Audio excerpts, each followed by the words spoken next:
दोस्तों गर्मियां जो है वो बिल्कुल सर के ऊपर आ चुकी हैं और ऐसे में अगर आप कोई एयर कंडीशनर खरीदने का प्लान बना रहे हैं तो पहले तो आपको बहुत बहुत बधाई।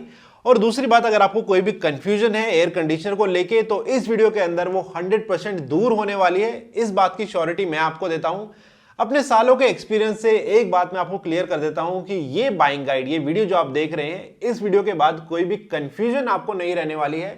हाँ, एक चीज जरूर रहेगी कि यार कोई 2 मिनट मैगी वाला वीडियो नहीं है, बिल्कुल एक बाइंग गाइड होने वाली है। तो थोड़ा सा लंबा हो सकता है, 8 से 10 मिनट का, लेकिन ये श्योरिटी है कि एंड ऑफ द वीडियो आपको क्लियर रहेगी बातें। पहले बात कर लेता हूं जो सबसे इंपॉर्टेंट है, क्योंकि काफी सारे लोग इसको इग्नोर कर देते हैं, ब्रांड और आफ्टर सेल सर्विस को। एक ही चीज आप नोट कर लीजिएगा, ब्रांड बहुत ज्यादा इंपॉर्टेंट है। कई बार दुकानदार अपनी एक प्रॉफिट मार्जिन को बनाने के लिए आपको कोई भी ब्रांड चिपकाने की कोशिश करते हैं, एक जिसको इतने लोग जानते नहीं है। लेकिन trust me guys, after sale service में बहुत प्रॉब्लम आती है क्योंकि सर्विस देखने नहीं मिलती। दूसरा, जब एक अच्छा ब्रांड जो होता है ना, वो एक एयर कंडीशनर बनाते वक्त बहुत अच्छी क्वालिटी के पार्ट्स का इस्तेमाल करता है और डेफिनेटली उससे आपको बहुत फायदा मिलेगा, कूलिंग के अंदर भी, बिजली के बिल के अंदर भी और आफ्टर सेल सर्विस के अंदर भी। कुछ ब्रांड्स के एयर कंडीशनर मैं आपको नीचे डिस्क्रिप्शन बॉक्स में दे दूंगा, आप जाके चेकआउट कर सकते हैं, उनको भी आप देख लीजिएगा और उसके हिसाब से अपने आसपास की मार्केट से उसको बाय कर सकते हैं। दूसरा पॉइंट जो मैंने देखा है कि जो लोकल एयर कंडीशनर होते हैं, ज्यादातर उनके अंदर आपको एल्यूमिनियम की कॉइल देखने को मिलती है, लेकिन जो ब्रांडेड आपको देखने को मिलेंगे एयर कंडीशनर, उनके अंदर आपको कॉपर की कॉइल देखने को मिलेगी। अब कॉपर की जो कॉइल है वो बहुत अच्छी होती है एल्यूमिनियम कॉइल के मुकाबले। Eight the same time copper coil की लाइफ भी बहुत ज्यादा आपको देखने को मिलेगी और जब कूलिंग कर रहे होते हैं तो उसके अंदर कॉपर कॉइल जो है वो जल्दी कूलिंग करती है एल्यूमिनियम की कॉइल के मुकाबले। अब कुछ कंपनीज जो है वो पैसा बचाने के लिए अपने एयर कंडीशनर में एल्यूमिनियम की कॉइल लगा लेते हैं, काटा मार दीजिएगा उसको और 100% go with copper coil with a good brand air conditioner. अब बात कर लेते हैं पॉइंट नंबर 3 की, जहां पर काफी सारे लोगों को यह कंफ्यूजन होती है कि उनके रूम साइज के हिसाब से कौन सा एयर कंडीशनर उनके लिए बेस्ट होने वाला है। तो इसको बहुत ही सिंपल कर देता हूं मैं, लंबाई गुना चौड़ाई कर लीजिए अपने रूम की। मान लीजिए 10 बाय 12 का आपका रूम है तो 120 स्क्वायर फीट हो गया, 10 बाय 15 है तो 150 स्क्वायर फीट हो गया।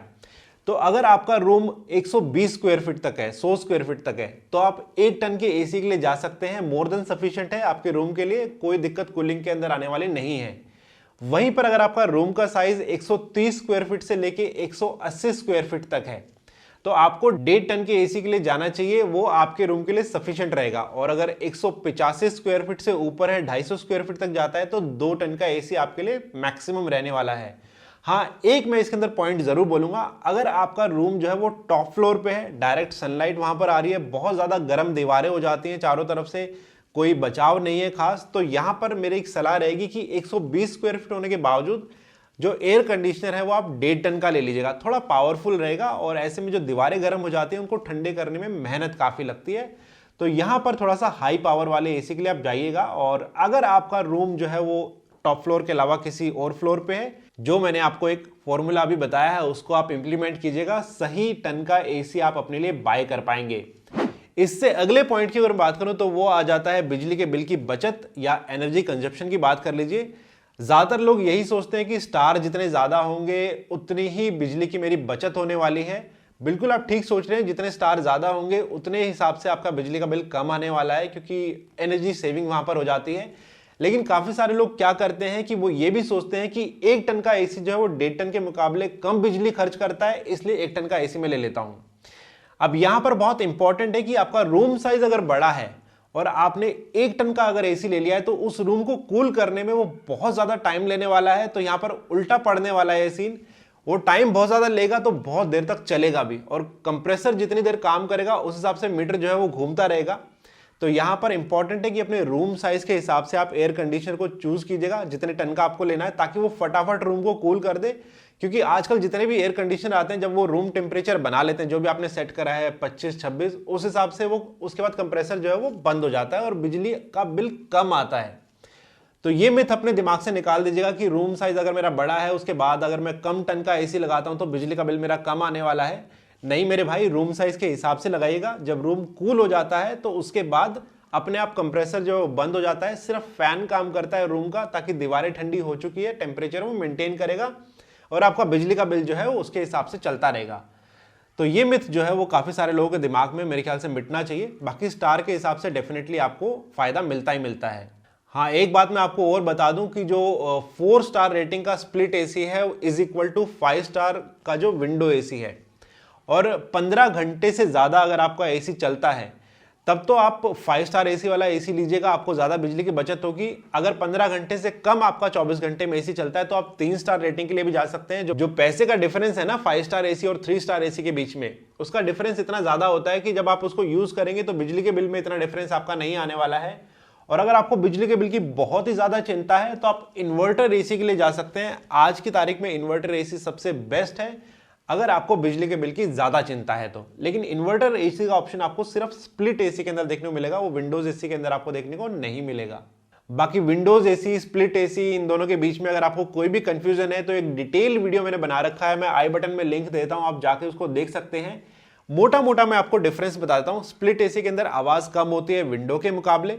लुक्स के मामले में स्प्लिट एसी के अंदर आपको काफी सारे कलर्स के ऑप्शन देखने को मिल सकते हैं, घर में लगाने पे अच्छा लगता है। विंडो एसी के अंदर आपको नॉर्मली सिर्फ एक वाइट ऑप्शन देखने को मिलता है। और अगर मैं बात करता हूं एक मेन बात की, अगर आप बहुत ज्यादा मूव करते हैं, मतलब रेंटेड प्रॉपर्टी में रहते हैं, तो आप विंडोज एसी के लिए जा सकते हैं क्योंकि उसकी इंस्टॉलेशन और अनइंस्टॉलेशन दोनों ही बहुत सस्ते हैं। वहीं पे स्प्लिट एसी थोड़ा सा महंगा पड़ता है इंस्टॉल और अनइंस्टॉल करने में। बाकी पैसे की अगर मैं बात करूं तो यार विंडो एसी सस्ता पड़ेगा, स्प्लिट एसी थोड़ा सा महंगा पड़ेगा। अगर आप बहुत ज्यादा मूव नहीं करते हैं और पैसे की आपको इतनी टेंशन नहीं है तो आप स्प्लिट एसी के लिए चले जाइएगा। अगर आप बहुत ज्यादा मूव करते हैं और पैसे आपको कम लगाने हैं, सस्ते में एयर कंडीशनर लेना है, तो आप विंडो एसी के लिए जा सकते हैं। बाकी काफी सारे लोगों को यह भी कंफ्यूजन रहती है कि उनको कौन सा कंप्रेसर बाय करना चाहिए, रोटरी कंप्रेसर बाय करना चाहिए या फिर रेसिप्रोकेटिंग कंप्रेसर बाय करना चाहिए। दोनों ही कंप्रेसर काफी अच्छे हैं, लेकिन अगर आप कमर्शियल और इंडस्ट्रियल यूज की बात करते हैं तो वहां पर रोटरी कंप्रेसर जो है वो काफी बेटर है। लेकिन अगर मैं होम पर्पस की बात करूं तो यहां पर आपको रेसिप्रोकेटिंग कंप्रेसर जो है वो ज्यादा अच्छा परफॉर्म करेगा। दोनों ही कंप्रेसर अच्छे हैं, मतलब ऐसी कोई बात नहीं कि रोटरी कंप्रेसर की बात करूं तो वो बुरा है या रेसिप्रोकेटिंग कंप्रेसर की बात करूं तो वो बुरा है। लेकिन अगर इंडस्ट्रियल यूज की बात करूं या फिर कमर्शियल यूज की बात करूं तो वहां पर आप रोटरी कंप्रेसर के लिए जा सकते हैं। और अगर मैं होम यूज की बात करूं तो आप रेसिप्रोकेटिंग कंप्रेसर के लिए जा सकते हैं। एक और चीज जो बहुत इंपॉर्टेंट है एयर कंडीशनर से जुड़ी हुई है वो है वोल्टेज स्टेबलाइजर। और यहां पर मैं आपको सलाह दूंगा कि हमेशा एक अच्छे ब्रांड के स्टेबलाइजर के साथ जाइएगा जिसमें कॉपर की आपको वायरिंग देखने को मिले। ये बहुत इंपॉर्टेंट है। कई बार हमारे घर में जो बिजली है वो फ्लक्चुएट करती रहती है, हमारे को नहीं पता चलता है, लेकिन एसी के ऊपर इसका बहुत खराब असर पड़ सकता है, खासकर उसकी पीसीबी के ऊपर काफी खराब असर पड़ सकता है। यहां पर मैं आपको बिल्कुल सलाह दूंगा कि इसमें बिल्कुल भी कॉम्प्रोमाइज मत कीजिएगा। एक अच्छा एयर कंडीशनर होने के साथ एक अच्छा स्टेबलाइजर होना भी बहुत जरूरी है। और कई बार तो हमारे को लगता है कि यार एसी कूलिंग नहीं कर रहा है, उसके पीछे भी एक खराब स्टेबलाइजर जो है वो रीजन होता है, क्योंकि वोल्टेज को स्टेबलाइज नहीं कर पाता है, सही से मेंटेन नहीं कर पाता है और कंप्रेसर जो है वो उठ नहीं पाता और हमारे को कूलिंग नहीं मिल पाती। तो हमेशा एक अच्छे स्टेबलाइजर का यूज कीजिएगा जिसमें कॉपर की आपको वायरिंग देखने को मिले। ये वी गार्ड वगैरह के आते हैं, काफी अच्छे स्टेबलाइजर रहते हैं। कुछ स्टेबलाइजर्स के लिंक भी मैं आपको नीचे डिस्क्रिप्शन में दे दूंगा जो अच्छे स्टेबलाइजर है, मैंने खुद पर्सनली यूज किए हैं। यहां पर दुकान वाला आपको एक चीप स्टेबलाइजर चिपकाने की कोशिश करेगा, ये भी आपको बोल सकता है कि भाई ये स्टेबलाइजर जो है वो एसी के साथ फ्री है। मेरे भाई इस दुनिया के अंदर कोई भी चीज फ्री नहीं आती है, कहीं ना कहीं उसका पैसा जो है वो जोड़ा जा रहा है। आप सीधा ये बोलो कि भाई स्टेबलाइजर के पैसे तू लेस कर, या फिर मुझे जो है तू कितने का स्टेबलाइजर है जो फ्री दे रहा है, वो बोलेगा मैं 2000 का दे रहा हूं, तो आप बोलो इसके अंदर 1000 रुपए और लगा, मुझे वी गार्ड का दे, माइक्रोटेक का दे, या किसी भी अच्छे ब्रांड का दे। तो यहां पर मेरा एक सजेशन है कि आप कभी भी स्टेबलाइजर की क्वालिटी में कॉम्प्रोमाइज मत कीजिएगा, ये आपके लिए बहुत इंपॉर्टेंट है। AC is also important, at the same time stabiliser भी ऑल्सो इंपॉर्टेंट। बाकी कोई भी पॉइंट अगर आपको और लगता है तो आप नीचे मुझे कमेंट बॉक्स में बता सकते हैं। इसी तरीके की वीडियोस लगातार मैं आपके लिए लेके आता रहता हूं।